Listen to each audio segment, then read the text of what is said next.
It was a senior project that brought Kelsey here to the Make-A-Wish Foundation, where she raised over $7,000 for this amazing organization.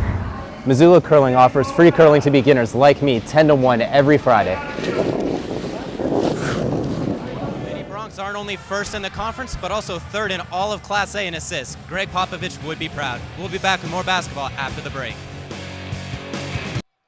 We're going to send it right now to the third member of our crew, DJ Stewart, who's stuck his head in the Bobcat huddle.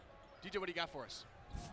Thanks, Ben. Well, Brian Fish was adamant to his team that he wants all 5 guys to stick their nose in there and rebound. And at the end of that huddle, he smashed his clipboard and said, guys, give me some fight, and sent them all out there. Back to you guys. That sounds like Brian Fish, Sean. Yeah. They're going to be one to look out for in Reno for sure.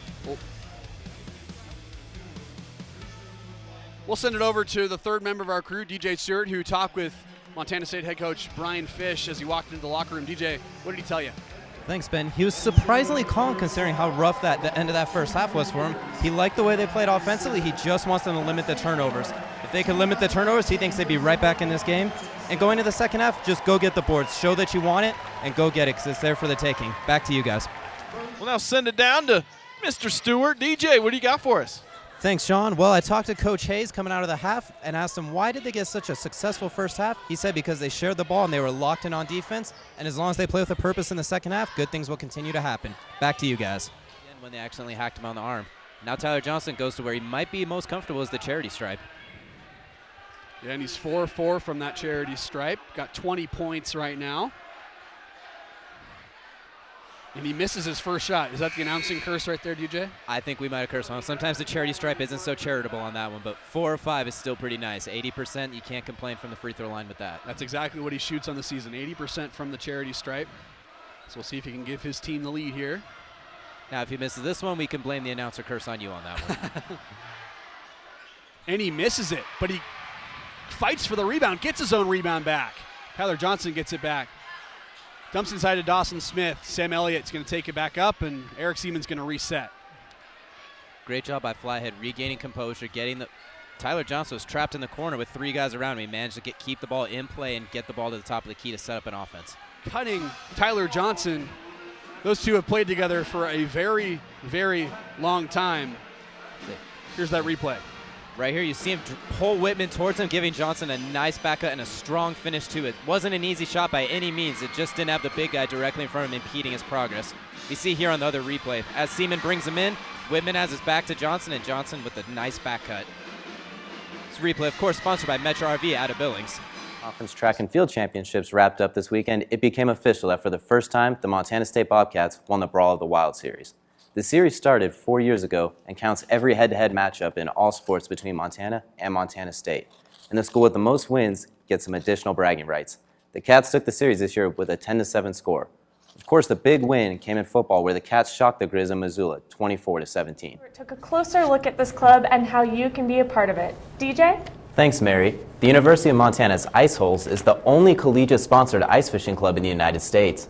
It started with a few students who wanted to take Montana ice fishing to a new level.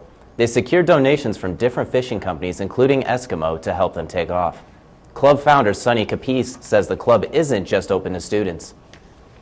Definitely open for everybody in the community to do this. Even like if you're not an official club member, you know, we'll be on the lakes and come out, you know, everybody's included. So. The club will hit the lake for the first time this January. Back to you guys.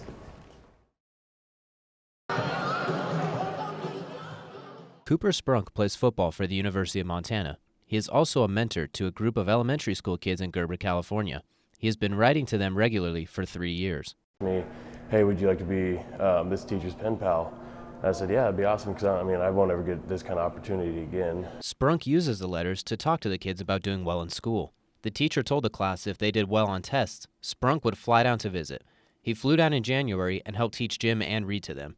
The lieutenant governor for the Montana Kiwanis, Michelle Wheeler, caught word of this visit and was touched by it. And I was so inspired by the work that Cooper was doing and the amazing impact that he's having on those kids. She started a GoFundMe to bus the kids to the closest Grizz game in Cooper's hometown of Portland. The kids saw Cooper play in person for the first time. Connor Avila and Dante Ortega have a message for Cooper and the team. Lock on your gate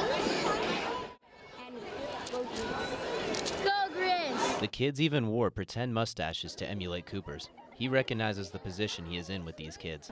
In all reality, I mean, this is way cooler for me than it is for them, I think, just because I get to have this connection with these kids and, I don't know, make an impact on their lives. Wheeler says all the kids are dedicated to following Cooper's footsteps and going to college. For UM News, I'm DJ. Coming in again.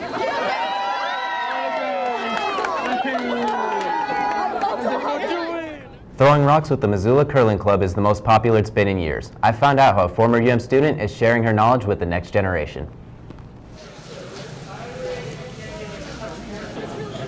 Meredith Stewart talks to her teammate about curling.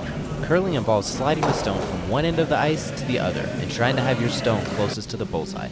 This is the first year she is coaching while also playing, and she says the reason is the people. They were all really, really passionate about it, and it's been such an engaging community that I haven't been able to leave since. It's just fantastic.